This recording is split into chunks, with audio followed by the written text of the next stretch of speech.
Why did you join a cult? It all started when I turned down an internship at my uncle's company. You need to stop being so picky about opportunities, my mom said while I was trying to finish homework. I explained that the internship was unpaid and her brother's company was under investigation for fraud. You're always finding excuses instead of seeing possibilities, she said. She kept listing every opportunity I'd turned down in the past year, including the pyramid scheme my neighbor tried to recruit me for and that creepy photographer at the mall who wanted to make me a model. Your generation thinks everything should be perfect right away, she said. What if you tried just saying yes to everything? For the next week, she followed me around reading quotes about seizing opportunities and called my guidance counselor to complain that I was too selective. Fine. From now on, I'll say yes to every single opportunity that comes my way, I finally said, after she woke me up at 6 in the morning to discuss my lack of ambition. She actually hugged me and said this was the first mature decision I'd made in years. Monday started with a guy at the mall approaching me about joining his financial freedom program for $500 up front. Yes, I'm very interested, I said, while giving him mom's credit card, enjoying how her face went pale when she saw the charge. By Tuesday morning, he'd used that information to sign her up for 17 different recurring charges, and her book club friends found out when he started calling them using her contact list I'd provided. She had to explain why a 20-year-old was pitching them colon cleanses using her as a reference, and I watched her humiliation with cold satisfaction. Wednesday, our neighbor asked if I wanted to help with his illegal exotic animal rescue. Absolutely, I said, volunteering her as an emergency foster home just to see her come home to pythons in her bathtub and a capuchin monkey destroying her grandmother's china. Thursday's opportunity was my friend's brother wanting to throw a music festival in our backyard, and by Friday, she had 400 calls about Karen's Kool-Aid acid test, plus a visit from the police. Each disaster made me feel powerful for once, watching her deal with the consequences of her own advice. Saturday morning, she was begging me to stop when the substitute teacher arrived to discuss her brother Phoenix's transformational leadership program in Oregon. I agreed to visit immediately, and she spent the 2-hour drive crying while I felt nothing but grim satisfaction. Phoenix met us at the gate wearing all white, but something shifted when he looked at me, really looked at me, and said I had exceptional energy he'd rarely seen in someone so young. Your son has been dimming his light to make others comfortable, Phoenix told my mom while maintaining eye contact with me, and suddenly my throat felt tight because no one had ever suggested I was anything but a disappointment. He showed us photos of people working in gardens and explained how they'd found purpose through surrendering their need for external validation. Jackson has spent his whole life trying to meet impossible standards set by people who don't understand his true nature, he said, and my mom protested, but I was frozen because how did he know that exact feeling? When he explained the 6-month isolation period, I started to tell my mom this was what she'd asked for, but Phoenix put his hand on my shoulder and said something that made me forget my spite entirely. You don't have to perform for anyone here, Jackson, because we already see your worth without you having to prove anything. My eyes burned because I couldn't remember anyone ever saying I was enough just as I was, and suddenly, the compound didn't seem like revenge, but like escape from the constant weight of never measuring up. My mom was grabbing my arm and crying about cults and brainwashing, but Phoenix kept talking about how some people were meant for extraordinary paths that their families couldn't understand. Your mother loves you, but she's been trying to force you into a shape that was never yours, he said gently, and I felt something crack open in my chest because it was the first time anyone had acknowledged both things could be true. He pulled out paperwork and explained how members found peace by releasing their toxic need for approval, and I realized I wasn't pretending anymore because I wanted what he was describing more than I'd ever wanted anything. This isn't real, my mom sobbed, but Phoenix smiled at me with an understanding that made my chest ache with wanting to be seen, and suddenly I understood why people joined cults, because this feeling of being chosen and valuable was intoxicating after 18 years of being wrong. Jackson understands that comfort is the enemy of growth, he said, and I realized he was the first person who'd ever suggested I was understanding anything at all. I looked at my mom and said, "You told me to say yes to everything, and this is the first thing that's ever felt like a real yes." Her face crumpled as she saw I meant it, that her constant criticism had left me desperate enough to believe the first stranger who said I was special, and Phoenix was already guiding me toward the compound gate. His hand stayed on my shoulder as we walked through the tall wooden gates, and suddenly I was inside, actually inside, with about 20 people in white clothes turning to look at us with these huge smiles that made my stomach flip between excited and scared. Phoenix raised his voice to tell everyone I'd chosen to join their family of seekers, and they all started clapping and coming forward to hug me, while Mom stood frozen outside the gates behind us, her mouth opening and closing like she couldn't find words. The warmth of all these strangers touching me and saying welcome felt so different from the cold distance I was used to at home, and for a second, I actually forgot this whole thing started as revenge against her. Phoenix led me deeper into the compound, past gardens where people were working with dirt under their fingernails, and past a big white building that looked like it used to be a barn, then up some stairs to a small room with just a twin bed, a wooden dresser, and one window window looking out at trees. He explained that keeping things simple helped us focus on what really mattered, which was inner growth instead of material distractions. And even though the room was basically empty, except for that bed and dresser, when he said I was exceptional for recognizing truth so quickly, I felt that same warm glow spreading through my chest. Mom had followed us into the building and was trying to push past Phoenix to get to me, but he turned and gently blocked her path, explaining in this calm voice that family visits during the initial adjustment period would only disrupt the important work I needed to do. She started begging me to reconsider, grabbing at my arm and crying about how this wasn't what she meant. But I looked her straight in the eye and told her this was exactly what saying yes to everything looked like, using her own advice as a weapon while Phoenix nodded like I was the smartest person he'd ever met. He pulled out this thick packet of papers from a folder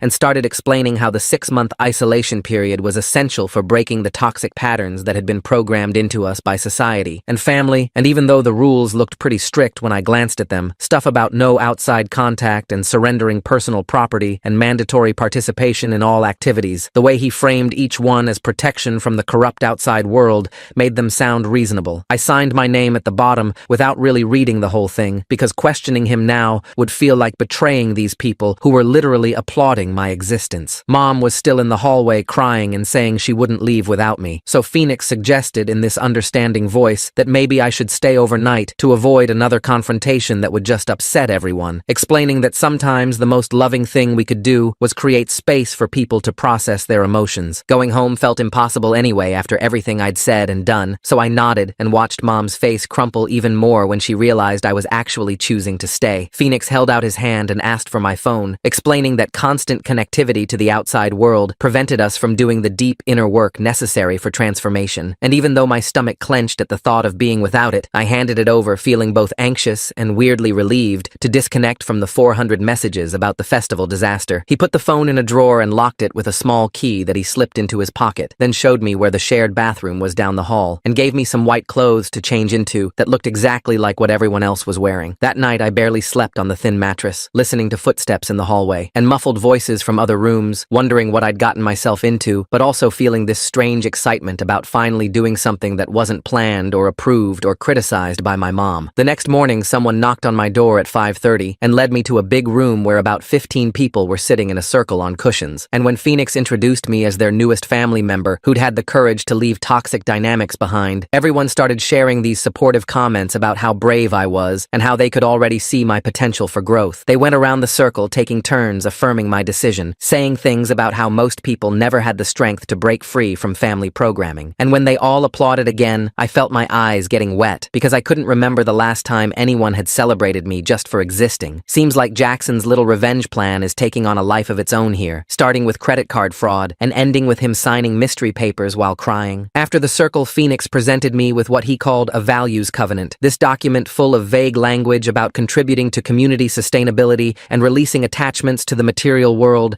and committing to radical honesty within the sacred container of our family. I signed it immediately because questioning anything would feel like betraying the first people who'd ever made me feel special, even though some part of me noticed the language was confusing enough that it could mean almost anything. Phoenix announced my commitment to the group, and they all stood up to hug me again, their bodies warm and their smiles so genuine that I pushed down the tiny voice wondering what exactly I'd just agreed to. That evening after dinner, which was just rice and vegetables that we ate in silence, Phoenix pulled me aside for what he called a one-on-one breakthrough session in his office, which had much nicer furniture than the rest of the compound and certificates on the walls from programs I'd never heard of. He sat across from me and started repeating back the exact words I'd used earlier about feeling unseen and misunderstood, saying he recognized my light immediately because he'd once felt that same dimming when people tried to force him into boxes that weren't meant for him. The way he looked at me while talking, really looked at me like he could see straight through to my soul, made me trust him completely, even though we'd known each other less than 2 days. On the third day, I woke up to voices in the parking lot and looked out my window to see 2 staff members talking to my mom next to her car, their body language polite but firm as they gestured toward the road. They were explaining something about respecting my journey toward independence and how her presence was preventing me from fully committing to my growth. And even though I couldn't hear all the words, I could see her shoulders shaking as she cried. She kept pointing at the building and shaking her head, but eventually she got in her car and started driving slowly toward the gate, looking back every few seconds like maybe I'd come running out. I watched her car get smaller and smaller until it disappeared completely down the dirt road, and the guilty relief I felt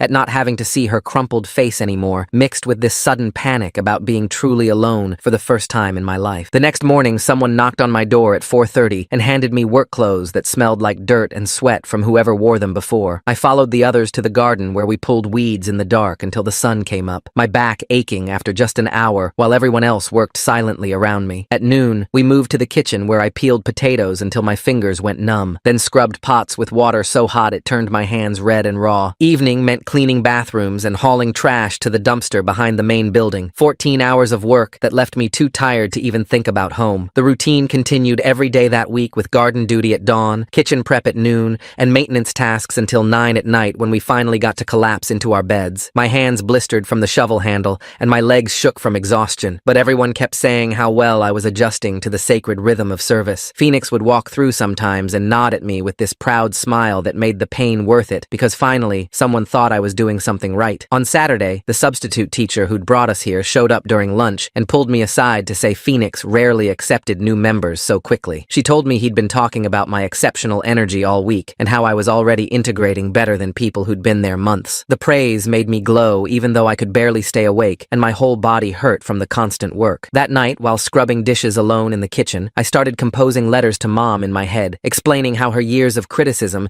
had made me desperate for anyone's approval. The words felt true, but also cruel, so I never wrote them down, just kept replaying them while my hands moved automatically through the soapy water. I'd tell her about the time she made me rewrite my college essay 17 times because it was never good enough, or how she told my girlfriend I wasn't ambitious enough for her daughter. Part of me wanted her to know exactly how much damage she'd done, but another part just felt tired and sad about everything. During the second week, Phoenix called me into his office and mentioned that deeper transformation required a donation to maintain our sacred space. He said $5,000 would unlock advanced workshops that could accelerate my growth beyond what most members achieved in years. The amount made my stomach drop, but I remembered Mom's emergency credit card in my wallet and told myself that doubting was just my ego resisting change. I handed over the card, and Phoenix smiled like I'd passed some important test, saying my commitment to growth was remarkable for someone so young. That same week, they changed our sleep schedule to 5 hours a night with Phoenix, explaining that exhaustion helped break down the ego's defenses. We'd go to bed at 11 and wake up at 4, stumbling through our work assignments, dizzy and confused, while everyone praised our dedication to the process. I started seeing things in my peripheral vision and forgetting what task I was doing halfway through, but Phoenix said this was normal during rapid transformation. By week 3, they gathered us for something called a confession circle, where we had to share our deepest resentments about our families. When my turn came, I spent 20 minutes listing every criticism Mom had ever made, from telling me I walked wrong to saying my laugh was annoying. The group nodded and validated my pain, while Phoenix watched with this knowing expression like he'd expected exactly this. I felt completely exposed, but also understood for the first time, like these strangers saw the real damage behind my fake revenge story. The next day, I watched a woman get torn apart in front of everyone for calling her sister without permission. Phoenix accused her of choosing comfort over growth and made her stand in the center while everyone told her how disappointed they were in her weakness. She sobbed and apologized over and over while my stomach twisted because I knew that could be me if I made one wrong move. Later, Phoenix pulled me aside and said my revenge schemes against Mom weren't petty cruelty, but brave acts of self-liberation. He explained that most people never had the courage to make their families face consequences for their toxic behavior, but I'd shown exceptional strength. The way he reframed everything made me feel proud instead of guilty, like maybe I'd been right all along to fight back. They assigned me a growth partner named Yasmin Coates, who was supposed to help me process my transformation, but I noticed she took notes after every conversation. She seemed nice enough, but there was something careful about how she asked questions, always writing in this little notebook she kept in her pocket. I started watching what I said around her, giving the answers I thought Phoenix would want to hear instead of what I actually felt. During week 5, Phoenix asked me to record my transformation testimony on video for future recruits who might relate to my story. He set up a camera in his office and had me talk for over an hour about Mom's failures as a parent and how the compound had saved me from her toxicity. I heard myself saying things I wasn't sure I believed anymore, but the camera was rolling and Phoenix kept nodding encouragingly, so I kept going. When I finished, he said my story of escaping maternal oppression would inspire countless others to break free from their own toxic families. The woman at the front desk caught me on my way to morning circle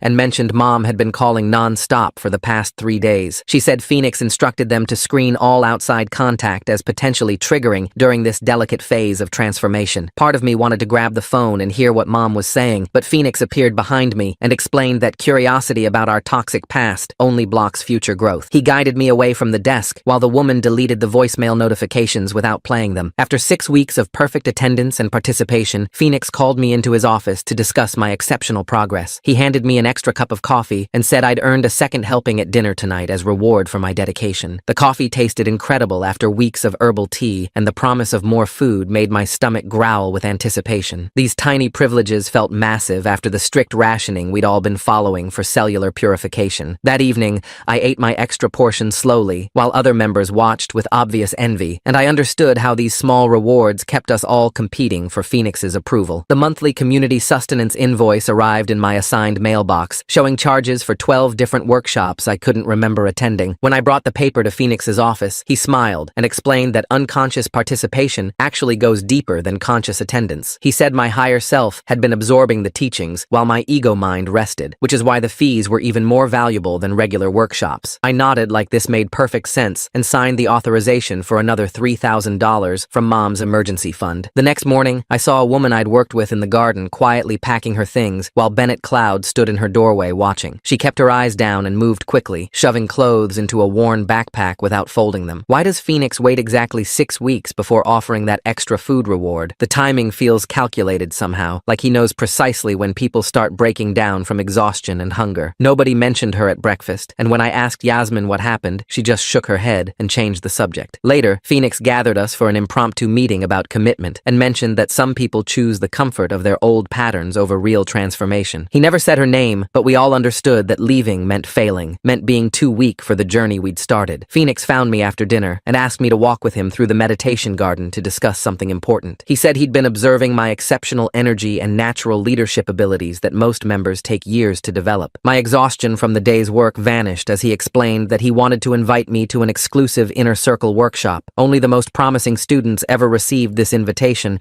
and he'd never offered it to someone so new to the community. The workshop would unlock advanced teachings that regular members never accessed, putting me on track to become a future leader myself. The inner circle workshop required a $10,000 sacred tithe to maintain the purity of the teachings. Phoenix handed me a stack of NDAs, explaining that these advanced methods were proprietary and sharing them would damage the spiritual development of unprepared minds. I signed every page without reading the dense legal text and maxed out Mom's final credit card for the privilege. Phoenix hugged me and said my complete trust showed readiness for the deepest levels of transformation. Week 9 brought a new schedule that started with intense exercise at 4 in the morning, followed by garden work on only vegetable broth. Phoenix called it cellular reset protocol, explaining that physical depletion allows spiritual energy to flow more freely. I stumbled through the days lightheaded and seeing spots, but interpreted the dizziness as my consciousness expanding beyond physical limitations. Other members praised my dedication when I nearly fainted during kitchen duty, saying they could see my aura brightening with each day of the protocol. Yasmin and I were pulling weeds in the far corner of the garden where no cameras reached when she asked quietly if I ever missed home. Her voice was barely above a whisper, and she kept working without looking at me, waiting for an answer. I gave the approved response about choosing growth over comfort and leaving toxic patterns behind for good. She smiled sadly and said she understood, but something in her eyes suggested she was really asking something else entirely. A certified letter arrived the next week from a law firm representing my mother with warnings about cult indoctrination tactics. The envelope also contained documentation about coercive control and demands for immediate welfare checks to confirm my safety. Phoenix read the entire letter aloud during morning circle, using a mocking voice for the legal language while everyone laughed. He held up the pages about mind control techniques and said this showed how threatened the outside world was by our evolution. When he got to the part about Mom hiring deprogramming specialists, people actually applauded his dramatic reading. Phoenix crumpled the letter and tossed it in the ceremonial fire pit, explaining that the universe always tests our commitment through family resistance. He said truly exceptional people throughout history faced opposition from those threatened by their growth and transformation. The fact that Mom had involved lawyers and specialists just proved how powerful my journey had become. He put his hand on my shoulder and told everyone that my strength in facing this resistance would inspire future generations of seekers. Week 11 brought Phoenix to my room with a thick stack of papers about investing in the compound's new organic farm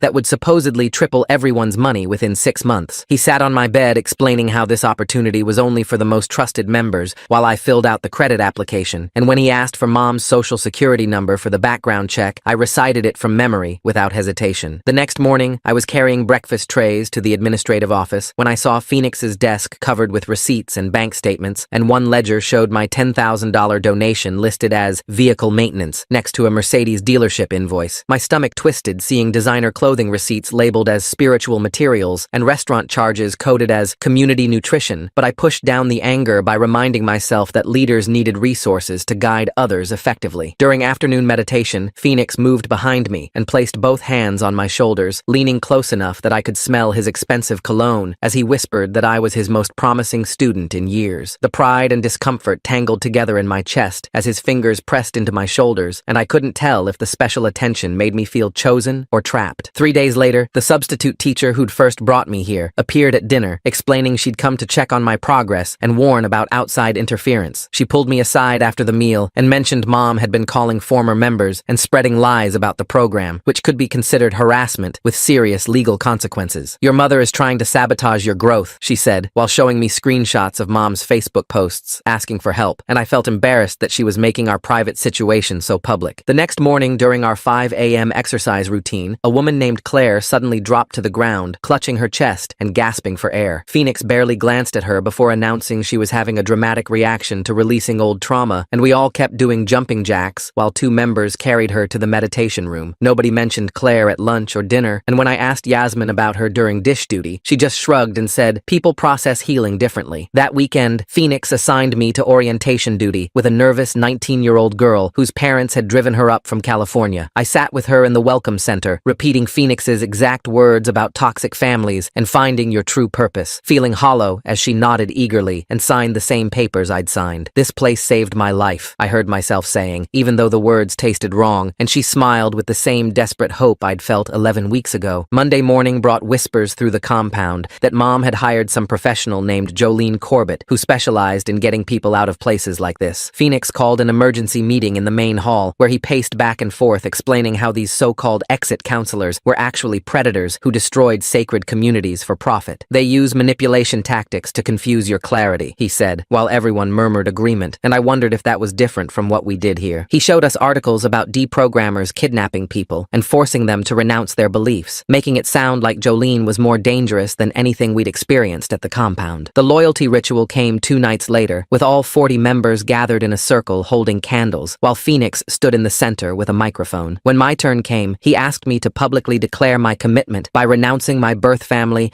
and accepting the compound as my only true home. My voice shook as I repeated the words about rejecting the toxic bonds of blood for the pure connections of chosen family, knowing Mom would be destroyed if she ever heard this. Everyone applauded when I finished, but my throat felt raw from saying things that felt like betrayal, even if they were supposed to be liberation. The next morning, Phoenix presented me with another financial document for a leadership training investment of $15,000. I hesitated before signing, something about the amount making me pause, and Phoenix's face darkened as he assigned me to septic tank duty for the next week as a lesson in humility. The punishment work involved pumping waste in 90-degree heat while wearing a plastic suit that made me dizzy, and I spent hours in the stench wondering why spiritual growth required literal shit work. My anger grew with each day of punishment, especially when I saw newer members doing garden work while I hauled sewage, and I started questioning if this was really about growth or just control. Friday afternoon, Yasmin found me behind the tool shed where we couldn't be seen and pulled out a manila folder she'd hidden under her shirt. "I need to show you something," she whispered, while opening it to reveal dozens of printed testimonies including mine, but the words had been cut and rearranged to sound worse than what we'd actually said. My testimony about Mom's criticism had been edited to include accusations of abuse I'd never made, with spliced sentences creating completely false stories about neglect and violence. Yasmin's own testimony had been altered to claim her parents had stolen money from her when really she'd given it to Phoenix, and she showed me how everyone's confessions had been weaponized into blackmail material. "I want to leave, but they'll send these to everyone I know," she said with tears in her eyes, and I realized we were all trapped by our own twisted words. The folder had dozens of pages, and I kept flipping through them, finding more lies, until I reached my own testimony, where Mom's normal nagging had been cut and pasted into stories about physical abuse that never happened. The words were mine, but rearranged, so "she pushed me to succeed" became "she pushed me down the stairs," and constant criticism turned into constant beatings, with every sentence twisted into something worse. The way Phoenix handles that legal letter from Jackson's mom tells me everything about how this place really works, turning serious warnings into entertainment while everyone claps. That folder Yasmin showed with all those cut-up testimonies makes me wonder how long Phoenix has been collecting blackmail material on everyone here. My hands shook as I read accusations about Mom locking me in closets and denying me food, when really she'd just grounded me or made me eat vegetables like any normal parent. Yasmin pointed to timestamps timestamps showing the edits happened after we recorded them, and explained how Phoenix used software to splice our words into whatever story he needed for control. The rage hit me so hard I couldn't breathe, because this wasn't just about keeping us here, but destroying our families if we ever tried to leave. I stormed across the compound to Phoenix's office, where he sat editing another video, and slammed the papers on his desk, demanding to know why he was making us into liars. He didn't even look surprised, just smiled and said, "The editing revealed what we really meant underneath our defensive language about our toxic families. Your conscious mind protects your abusers, but these edits show your unconscious truth," he explained while pulling up my original testimony and showing how he'd isolated specific words. He claimed every edit came from my own voice, just rearranged to bypass my programmed loyalty to someone who'd hurt me for 18 years. The explanation made me dizzy, because part of me wondered if maybe he was right about Mom being worse than I admitted, but then I remembered she'd never hit me once. Phoenix kept talking about how victims often minimize abuse and need help seeing the full truth of their trauma, while I stared at the screen, watching him demonstrate the editing software. He showed me how easy it was to move words around and create any story from raw footage, and seemed proud of his technical skills. Later that afternoon, I found Yasmin in the garden, where the big oak tree blocked the security cameras, and whispered that I needed Jolene Corbett's number immediately. She looked around nervously, then pulled a tiny piece of paper from her pocket with 10 digits written in pencil and pressed it into my palm. "Be careful, because Phoenix has people watching the phones," she warned, before walking away quickly toward the tool shed. I memorized the number, then ate the paper because I'd seen another member get caught with contraband and didn't want to risk punishment. 3 days passed before anything happened. Then I heard sirens approaching the compound and saw 2 police cars pull up to the main gate. Bennett Cloud rushed out to meet them, while Phoenix gathered everyone in the meeting hall and told us to stay calm and let leadership handle the situation. Through the window, I watched Bennett talking to the officers and showing them paperwork while gesturing toward the buildings like he was giving a tour. Phoenix explained that sometimes concerned families sent police for welfare checks, but we were all adults making our own choices about spiritual growth. The officers stayed for 20 minutes walking around the property with Bennett, who kept them away from the dormitories where we were hiding. I wanted to run outside and tell them everything, but Phoenix had positioned senior members by every door, and my legs felt frozen with fear. The police finally left after Bennett showed them some kind of legal documents, and Phoenix praised us for maintaining our spiritual composure during the test. A week later, Phoenix announced that Jolene Corbett had requested a meeting with me at a coffee shop in town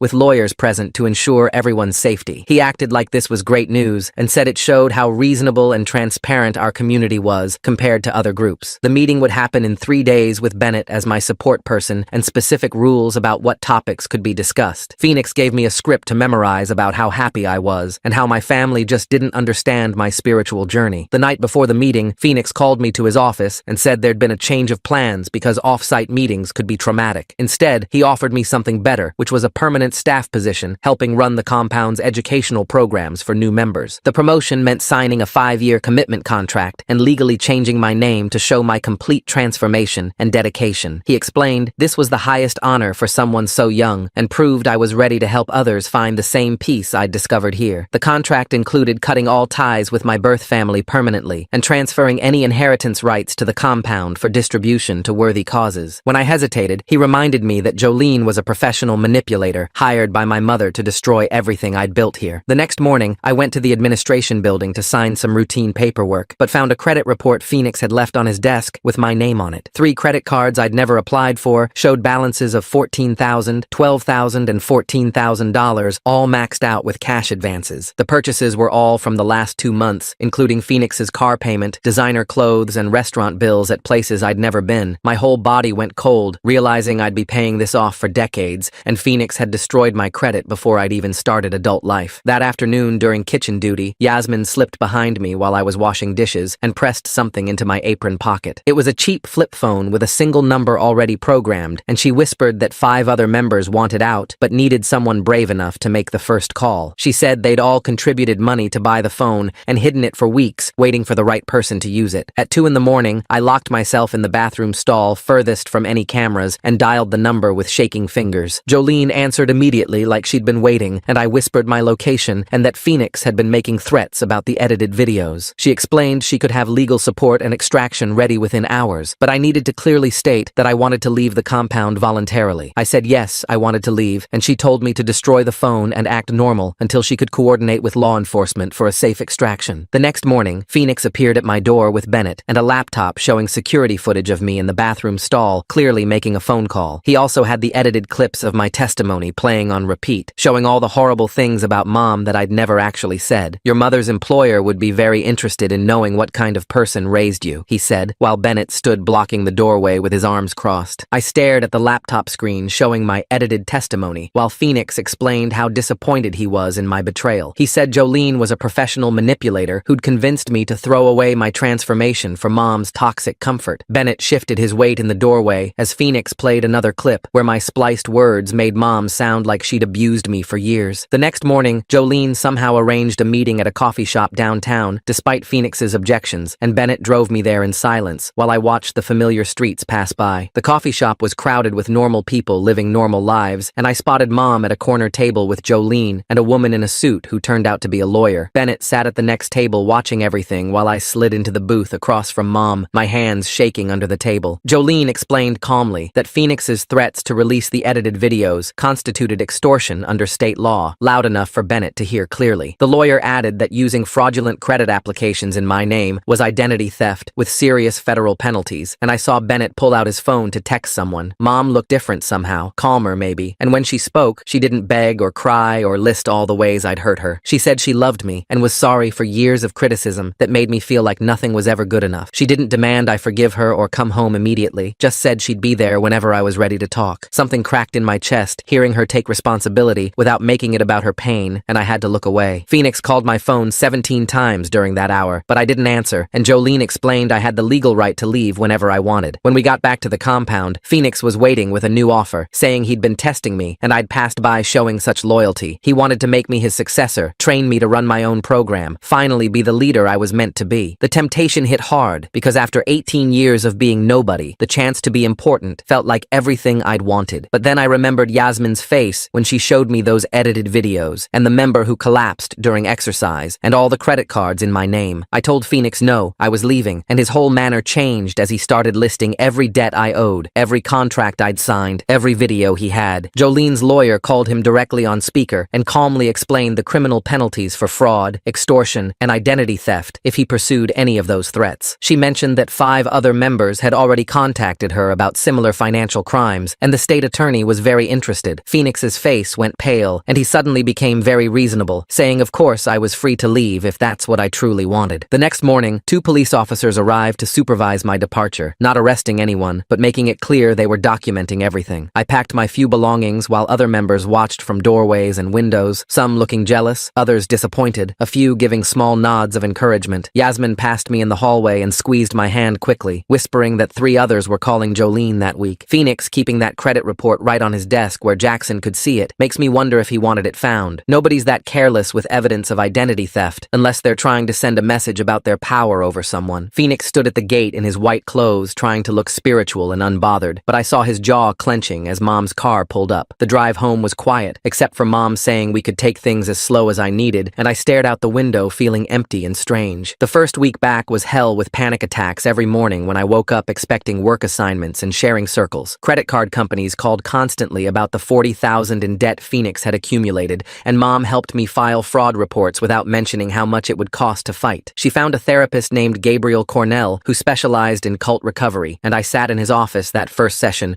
unable to speak for 20 minutes. He didn't push, just sat there until I finally started talking about feeling worthless and special at the same time, how Phoenix made me feel seen while stealing my future. The panic attacks got worse before they got better, hitting me in grocery stores when too many choices made me dizzy, or when Mom asked simple questions that felt like tests. Gabriel taught me breathing exercises and helped me understand that the fog in my brain was normal after months of sleep deprivation and manipulation. Mom and I started having sessions together where Gabriel helped us practice new ways of talking, her expressing concern without criticism, me being honest without cruelty. We made lists of trigger words and phrases, finding ways to communicate that didn't send us back to our old patterns. Slowly, painfully, we started building something different from what we'd had before. Not perfect, but more honest. 3 months in, I got a job at a hardware store, nothing special but mine, earned without Phoenix's approval or Mom's criticism. 6 months after leaving, I was making payments on a negotiated settlement for the credit cards, seeing Gabriel every week, and learning to trust my own thoughts again. Mom and I had dinner once a week with clear boundaries about what we could discuss, both of us trying to be different from before. Phoenix's compound got investigated after more members left and contacted authorities, but he just relocated to Arizona and started over with a new name for his program, because guys like him always find find new people desperate to feel special. All right, that's a wrap for today. Thanks for letting me wonder about things with you. It's been quite a ride. Until we meet again, stay curious. And if you made it to the end, drop a comment. I love reading all your comments.